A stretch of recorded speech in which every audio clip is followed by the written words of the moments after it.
Syukron atas ilmu yang sudah.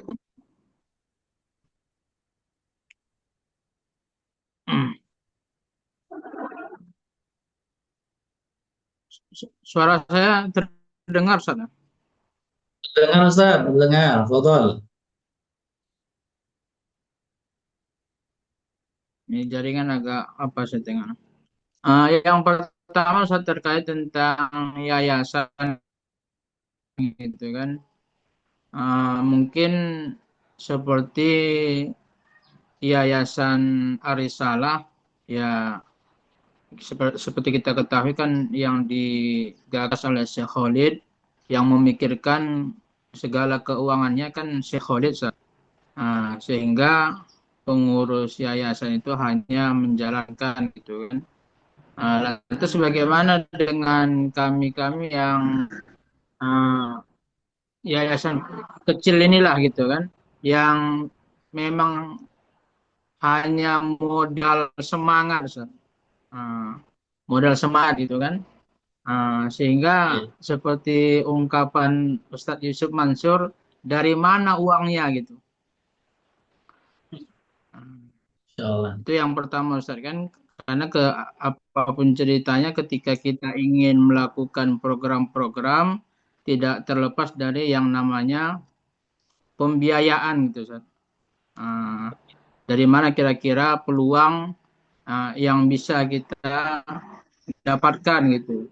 Beda halnya kalau memang pendiri yayasan itu ya orang kaya gitu. Sementara kita hanya kaya semangat Ustaz. Hanya kaya semangat tapi miskin finansial. Insya Allah. Kemudian yang kedua, problem juga yang kita temukan dengan lemahnya kita dari segi finansial, sehingga kita juga kurang SDM, Ustaz. Akhirnya Ya, kita hanya memanfaatkan ya keluarga, istri, keponaan dan lain sebagainya gitu. Karena kalau kita nanti ada orang lain, tidak semua orang itu uh, mau kerja tanpa itu.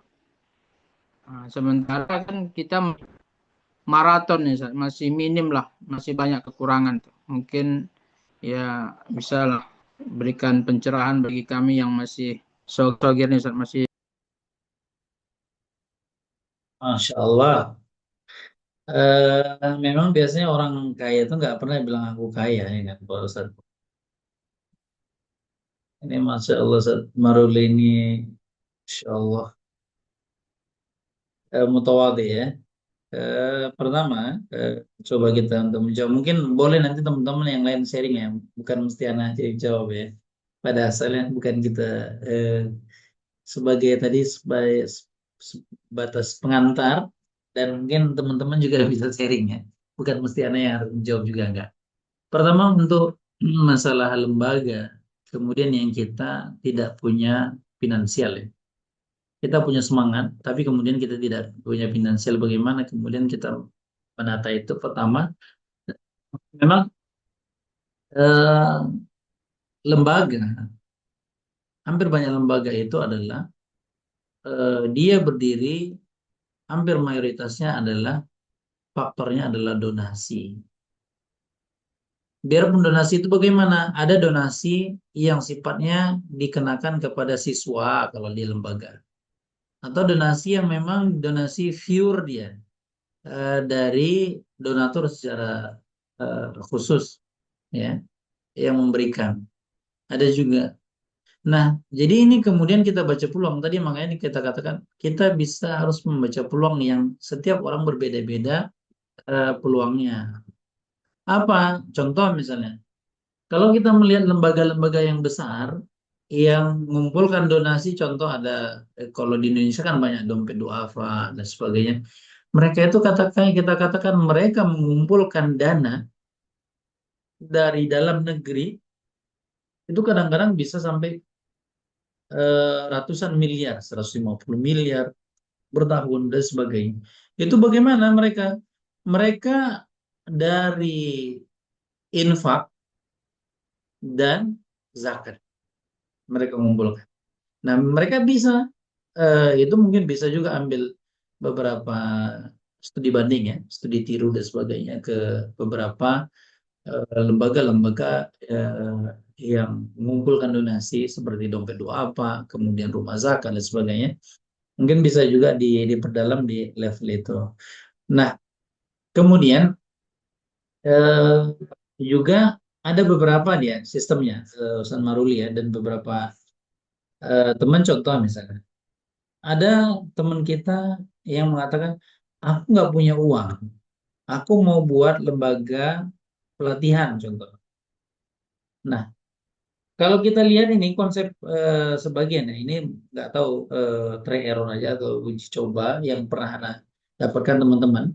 Nah, itu mungkin jadi pertimbangan juga ya. Dia tidak punya uang sama sekali, 0 rupiah ya kan.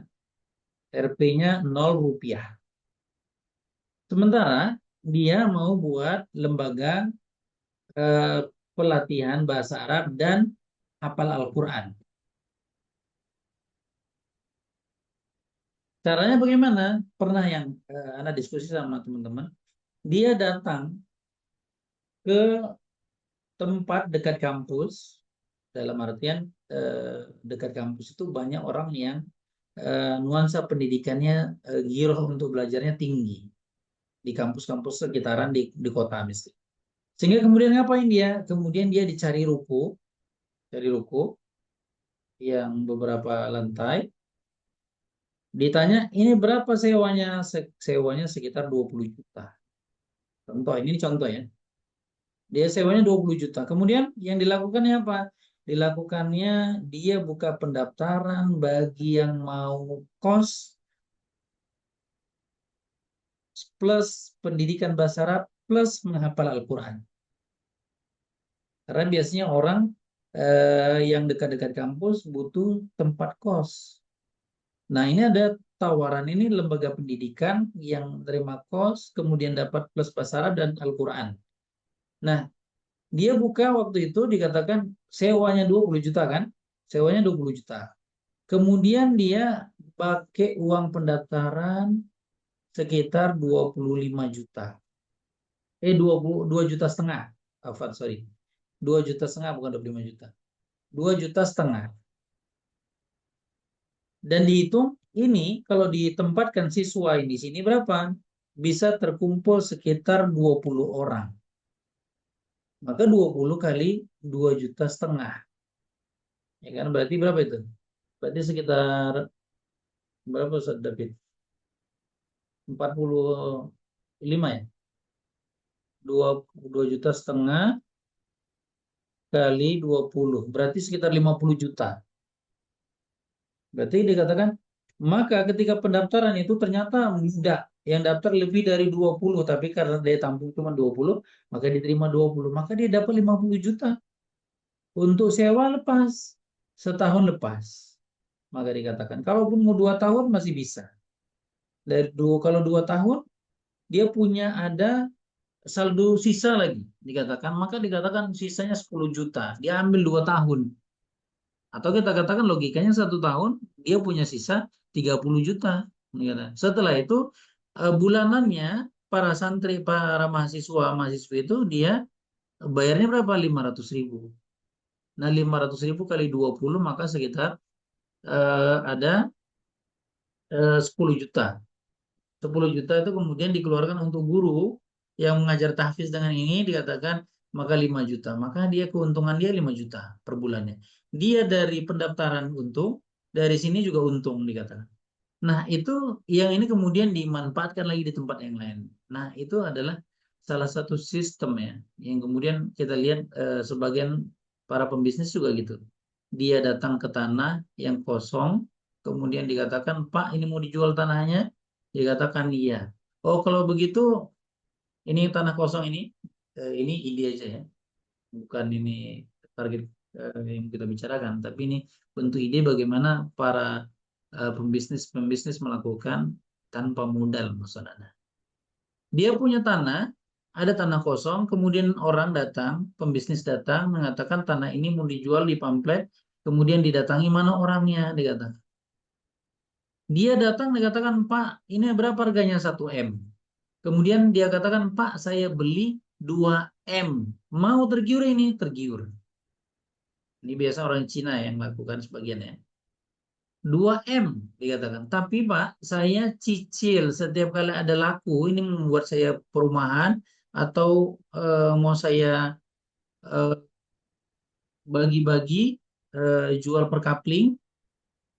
Maka dikatakan setiap laku nanti saya jual, saya kasih Pak, cicil sedikit, sedikit, sedikit. Maka dikatakan selesai ini keuntungan berapa?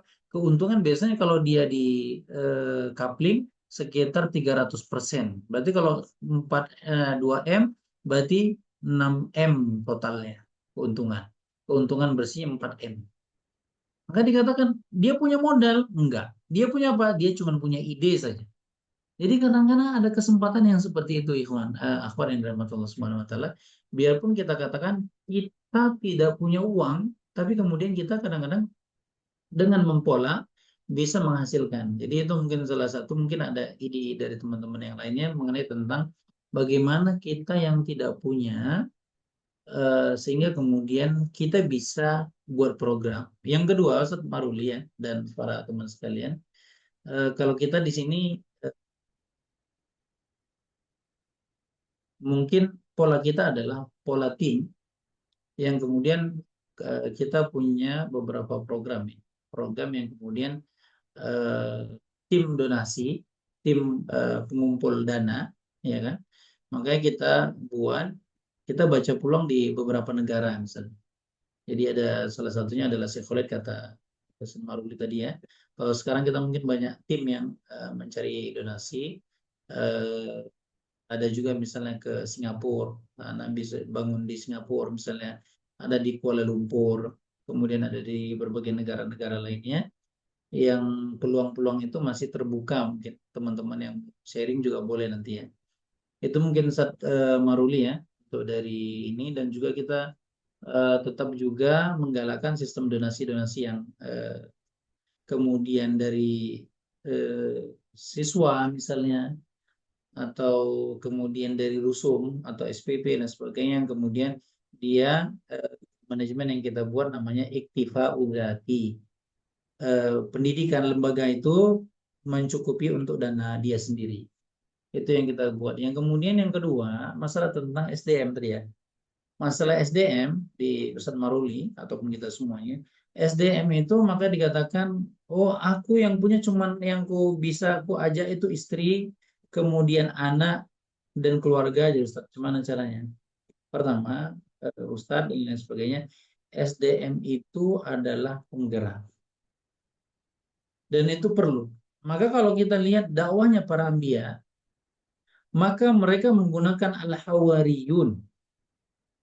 Hawariyun. Rasulullah ada Abu Bakar, ada Umar, ada Utsman, ada Khalid dan sebagainya. Nabi Isa bersama dengan hawariyunnya. Nabi Nuh bersama dengan hawariyunnya. Musa dengan hawariyunnya. Berarti dakwah yang mereka ditopang oleh Allah, dekat dengan Allah, mereka diberikan mukjizat, tetap juga dikatakan butuh kepada al-hawariyuni. Berarti menunjukkan kita juga butuh al-hawariyun, orang yang kemudian bisa melanjutkan estafet dakwah kita.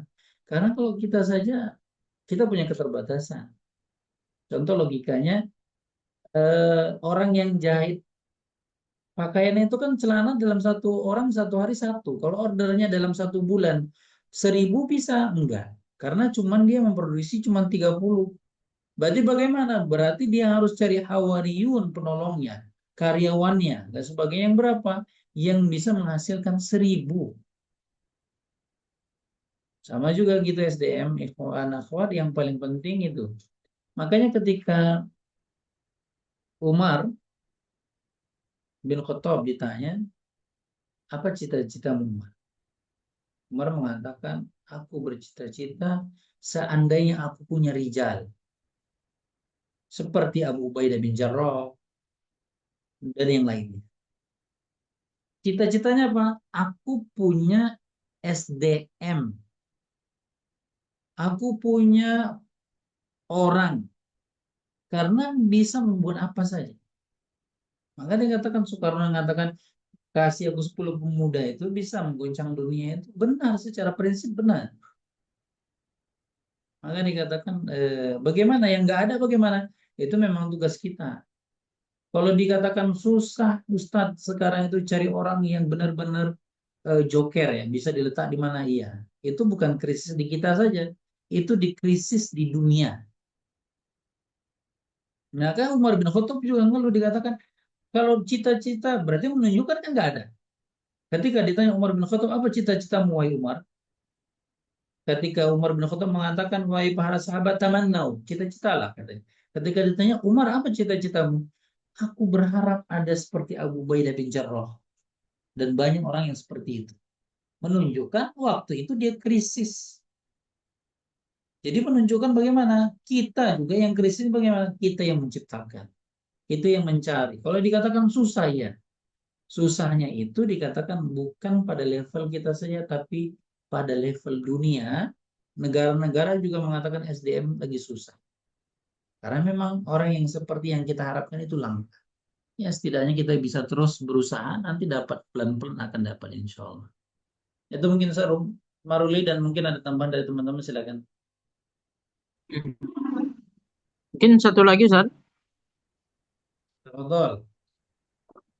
Hmm, terkait masalah donasi tadi, Ustaz. Kita sebagai pengurus yayasan juga manusia, Ustaz, kan? Kira-kira se- seberapa batasan dari donasi itu bisa kita ambil, Ustaz? Untuk ambil untuk apa maksudnya? Untuk kesejahteraan.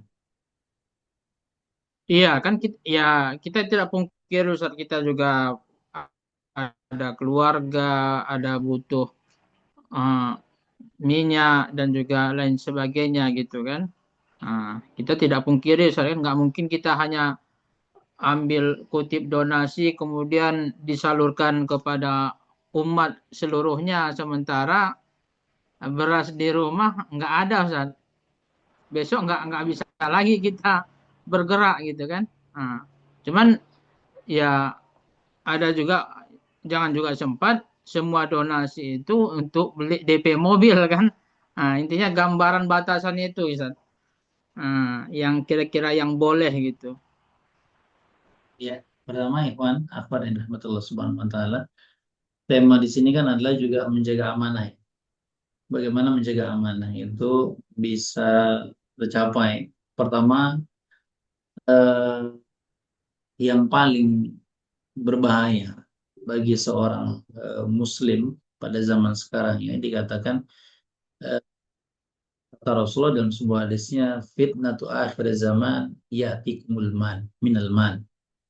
Bahwasanya kata Rasulullah fitnah yang terbesar pada akhir zaman itu datangnya adalah dari harta. Nah, mekanismenya ketika kita di lembaga dakwah, lembaga sosial, hal yang harus benar-benar diperhatikan itu adalah masalah tentang regulasi uang. Karena uang di sini dikatakan dia tidak mengenal orang yang paham agama atau tidak. Tidak mengenal ustadz atau tidak. Tidak mengenal orang yang baik sisi agamanya atau tidak. Jadi bagaimana caranya? Caranya adalah mengetatkan kontrol sistem. Jadi bagaimana caranya? Caranya semua harus terdata, sirkulasinya harus benar, dan kemudian auditnya juga harus ketat.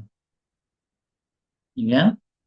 Karena banyak ini ketika ngumpul donasi kemudian tidak ketat sistemnya, yang jebol adalah di sistem keuangan. Uangnya nggak jelas laporannya, mekanismenya, sehingga kemudian uangnya nggak tahu. Kalau ditanya bagaimana mekanisme keuangannya, oh Ustadz Fulan, nah itu berbahaya nggak ada. uang itu nggak ada sistem bicara ustadz, tapi berbicara mekanisme. Itu yang pertama. Itu yang harus benar-benar dipahami secara bersama dan harus dikontrol secara ketat. Karena banyak lembaga, ya kan, lembaga dakwah, apa saja kegiatan-kegiatan pendidikan dan sebagainya yang tidak tahu mekanisme ini. Istilahnya, kalau kita misalnya punya problem keuangan, kita harus bisa dengan cepat mengatakan yang salah fulan. Kenapa? Karena dia tidak menjalankan SOP dia. Oh, kenapa fulan mengeluarkan uang sementara tanda tangan tidak cukup misalnya? Oh, kenapa fulan tidak closing dari pembelian sementara barang sudah diambil? Yang salah siapa? Yang salah fulan, bukan pada fulan. Itu yang kalau kita katakan, oh yang salah fulan, bukan fulan, berarti manajemennya sederhananya adalah lumayan bagus. Tapi kalau kita katakan nggak tahu ya sebabnya siapa. Nah, berarti di sini ada titik blind spot ini itu berbahaya. Itu yang pertama masalah keuangan yang Anda pastikan sebelum menjawab. Yang kedua, pertanyaannya apakah boleh kita mengambil tadi tergantung peraturan yang disepakati berdasarkan SOP yang kita buat. Oh, biarpun dikatakan orang sebagian mengatakan persentase untuk bisa digunakan untuk penggajian dan sebagainya berapa? Ada yang mengatakan 5%, ada yang mengatakan 10%. Nah, itu kisarannya dari dana. Enggak lah misalnya dikatakan untuk kebutuhan gaji berapa? Gajinya 90%. 10% itu apa? 10% untuk operasional, untuk kegiatannya. Tapi dikatakan sebagian beberapa lembaga amil zakat yang perhatikan ada yang mengambil sistemnya maksimal 10%. Itu pun dikatakan tergantung donasi yang diambil dan disepakati. Ada yang lembaga yang transparan. Oh, misalnya kita membuat program ini, ya kan? Program apa? Program misalnya bekam masyarakat yang mau donasi silahkan. Eh, Bekamnya biayanya 100.000, ya kan? Untuk proses perobatannya 50 dan 50 operasional misalnya. Kita transparan ada juga yang model transparan dan itu boleh. Kalau dia transparan boleh. Tapi kalau enggak secara umum maka dikatakan sebagian mayoritas lembaga-lembaga yang ada itu ngambilnya maksimal 10%. Itu dia Ustaz Maruli. Syukran jazakumullah. Baik, Masya Allah. Kemudian di sini mungkin kita karena waktu terbatas, Anda akan membacakan beberapa pertanyaan yang kemarin diisi di Google Form oleh para peserta. Di antaranya salah satunya pertanyaan dari Iraisa. Ustazah Iraisa, ada 4 pertanyaan. Pertama, bagaimana standar tata kelola yayasan yang sehat agar pengurus tidak terjebak konflik kepentingan dan penyalahgunaan amanah.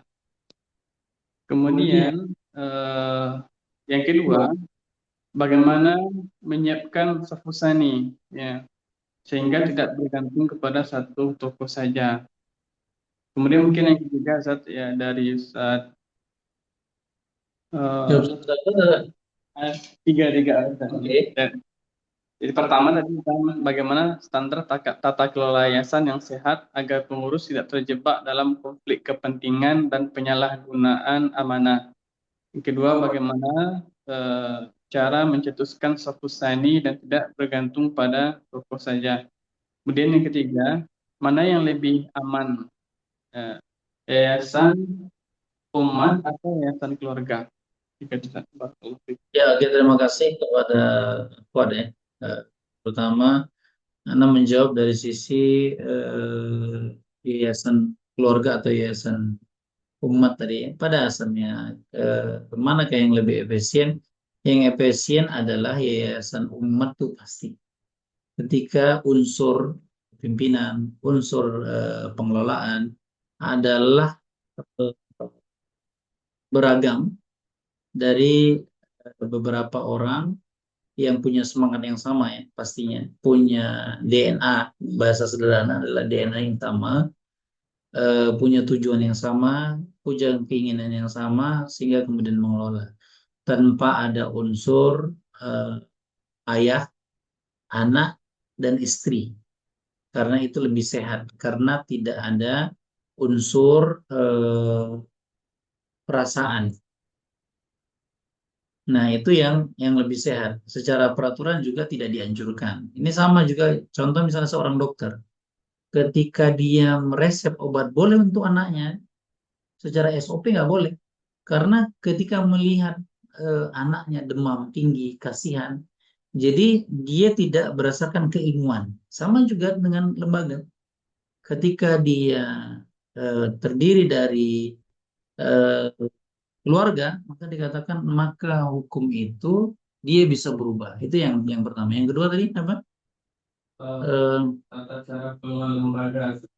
Tata cara pengelolaan lembaga yang sehat dan sebagainya tadi, maka dikatakan maka unsurnya adalah unsur SOP, standar yang pasti, program yang pasti, dan itu yang harus dipahami, direncanakan secara bersama, sehingga tahu apa hak dia dan kewajiban dia dan tugas dia. Jadi struktur yang dibangun ketika ketua dengan anggota kita tahu apa hak dia, apa wewenang mereka, dan apa yang akan mereka lakukan kita tahu. Sehingga kemudian kita katakan, oh eh, nggak benar kerjanya. Kenapa? Karena punya standar dia. Kalau nggak ada, makanya ketika banyak lembaga yang menggunakan manajemen berkah, yang manajemen berkah ini adalah bermasalah dia. Karena tidak tercatat, tidak terstandar. Itu ya yang mungkin yang dari pertanyaan akhwat tadi. Kemudian setelah itu dipikirkan bagaimana cara membangun usaha ini atau penerus. Membangun Sobsani dikatakan pertama kita harus mencari bibit Ikhwan Akhwat yang dirahmati Allah Subhanahu wa taala. Kemudian kita membolak-balikan dari orang-orang yang ada di sekitaran kita. Mana yang kemudian bisa sudah kita nikmati langsung. Mana yang masih harus kita bina lagi untuk menjadi bibit. Ada yang kadang-kadang kita dapatkan, oh ternyata dia bisa langsung. Maka cepatlah direkrut.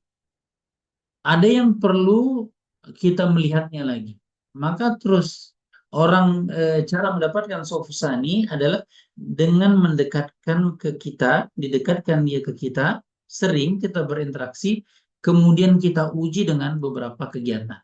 Nanti dia kelihatan, oh ternyata Fulan itu orang lapangan ini. Cocoknya ketika dia eksidentil secara cepat dia cocok. Kita katakan oh enggak, dia pihak manajemen nih. Dia berpikir runtun dan sebagainya, ini cocoknya di manajemen. Kapan? Karena seringnya kita coba, uji coba. Yang kedua, seringnya dia bersama dengan kita dan seringnya kita evaluasi dia sehingga kemudian dia keluar. Jadi sofusani itu, ya kan, dia kita ciptakan. Karena kalau kita mengharapkan kemudian sudah ada, itu cukup berat. Tapi kalau kita yang menciptakan, kebutuhannya apa? Kebutuhannya sabar, kebutuhannya waktu, durasi waktu. Itu saja. Allah Ta'ala. Mungkin pertanyaan lagi dari Salmi Rizal.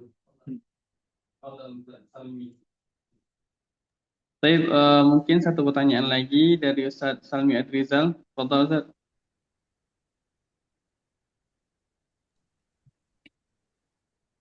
Bismillah, Ustaz, izin Anda bertanya.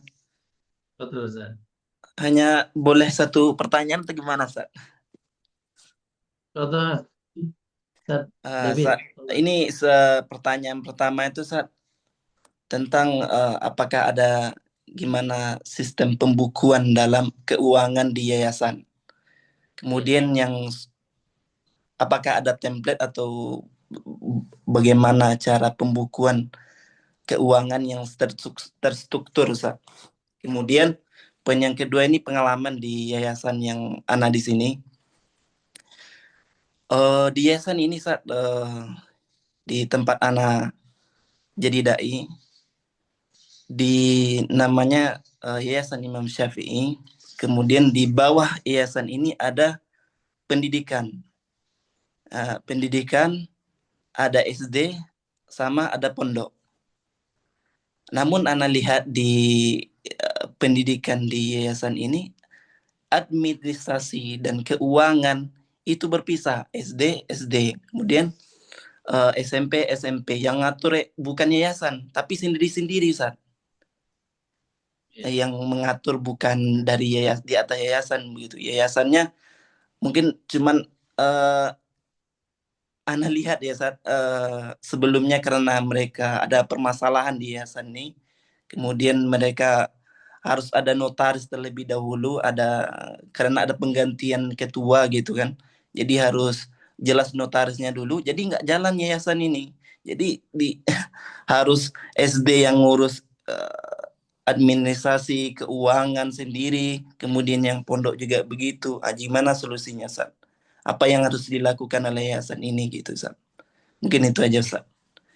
Pak Ustadz.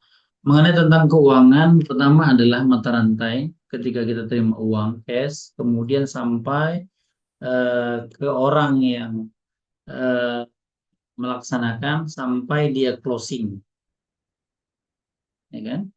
Jadi mata rantai ini uang yang kita terima di awal di level 1, ya kan, dengan yang eksekutornya maka dia harus berbeda orang. Contoh, di sini bendahara, gampangnya atau kasir ya.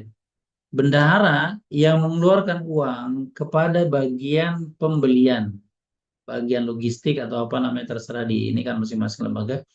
Ini nomor 1 dengan nomor 2 tidak boleh orang yang sama karena punya kepentingan yang berbeda. Contoh bendahara. Oh, yang belanja komputer siapa? Bendahara. Nggak boleh secara keuangan dikatakan bendahara tidak boleh, orang yang memegang uang tidak boleh belanja. Atau dikatakan bahasa sederhananya ini kasir, nggak boleh dia belanja. Kenapa? Dia punya 2 kepentingan. Itu yang harus diputuskan dulu. Ini yang sering terjadi kan antara kasir, bendahara, dengan yang belanja dia juga nggak boleh. Kenapa? Karena dia hanya memberikan uang yang mengeksekusi orang lain.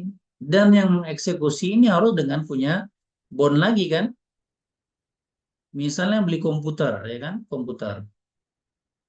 Nah, komputer yang dibeli dikatakan adalah, maka kemudian bendahara ngasih uang ke bagian pembelanjaan sebelum menyerahkan kepada orang yang minta, kepada yang minta ini, maka kemudian dia masukkan ke bagian inventaris lagi. Masuk ke inventaris, dicatat, setelah dicatat sah, kemudian di close, di stempel close, sudah selesai semua proses, baru kemudian barangnya diberikan kemari, laporannya yang ini, yang si pembeli maka melaporkan ke bendahara. Maka dia sehat. Ketika dia mengeluarkan uang, yang di bendahara mengeluarkan uang tanpa ada tangan proses ketua dan sebagainya, maka dia bersalah. Tapi kalau misalnya mengeluarkan uang, sudah ada tanda tangan semua yang berwenang, maka dia tidak salah. Dikeluarkan. Dan dia beli berdasarkan spek yang diminta oleh orang yang meminta, maka dia benar. Dia belanja melewati dari budget yang dibuat, maka dia katakan salah dia. Ketika dia menyerahkan laporan kemari, tapi belum distempel closing oleh pihak bagian UHDA atau pencatatan atau inventaris, maka dikatakan dia salah lagi karena belum sampai pada level closing dan diserahkan barang dan dia laporkan tanpa dicatat misalnya. Nah, itu kesalahan yang langsung kita katakan oh ini salah benar, yang ini salah, yang ini benar, itu bisa kita katakan. Dan itulah ada sirkulasinya, ada prosesnya, itu prosesnya. Biarpun banyak beberapa di sini banyak instrumen yang dibutuhkan, di sini instrumen, itu di kita juga ada nanti kalau dia dibutuhkan ya. Ustaz siapa? Ya, kemudian permasalahan yang selanjutnya adalah apa tadi? Sekolah SD ya. Iya, Sat. ya masalah SD, SMP beda keuangan. Allah taala bisawab, mana manajemen di antum ya kan. Pada asalnya tetap saja karena payung hukumnya adalah yayasan. Yayasan ini adalah pemilik dia. Jadi yang memanajemen di sini, ya kan, dan di sini secara umum dikatakan adalah di yayasan. Yang manajemen yang punya otoritas, karena dia ketika mereka khilaf ini dengan ini, yang memutuskan harus yang di atas. Ketika ada perbedaan, ada sesuatu yang tidak sehat, yang memutuskan siapa? Dia harus yayasannya yang punya andil. Kalau yayasannya yang bermasalah dengan pihak ini istilahnya antara orang tua dengan anak berantem nih. Jadi bagaimana memutuskan yang nggak ada, kehilangan power besar dan itu berbahaya juga. Makanya dinasihati untuk dibenahi di level yayasannya. Itu dia Ustaz. Quran jazakumullah.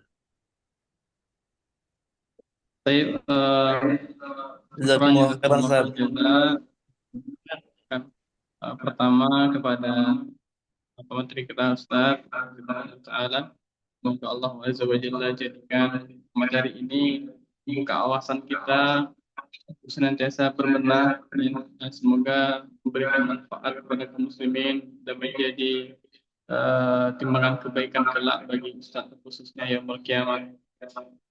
Kemudian juga kepada asatidzah peserta yang sudah hadir, kami ucapkan jazakumullah khairan jaza atas keikutsertaannya dalam pelatihan ini. Semoga Allah Azza wa Jalla berikan kemudahan dari setiap lembaga yang dipimpin, yang dikelola, dan semoga Allah Azza wa Jalla selalu berikan pertolongan kepada lembaganya untuk lebih baik, lebih maju, dan banyak lagi dalam memberikan manfaat kepada kaum muslimin. Di akhir, asatidzah yang dimuliakan oleh Allah Azza wa Jalla, kami sampaikan informasi dari kantor lembaga pelatihan Al-Ilmi Yayasan Peduli Kemanusiaan Risalah, bahwasanya insya Allah kedepannya akan ada lagi pelatihan-pelatihan lanjutan yang berkaitan dengan masalah yayasan, kemudian administrasi untuk kebaikan lembaga yang ada di Indonesia secara khususnya, sehingga banyak memberikan manfaat kepada kaum muslimin.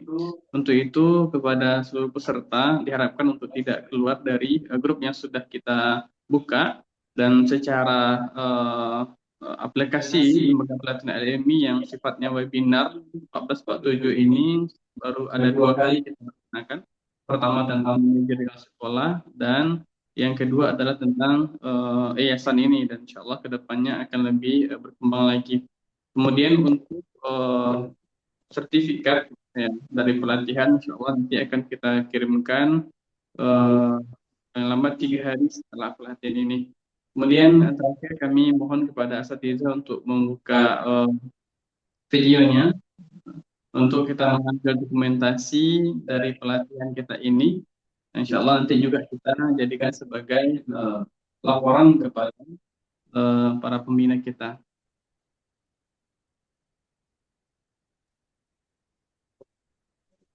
Baik, Ustaz Hasan, atau Ustaz mohon arahannya Ustaz.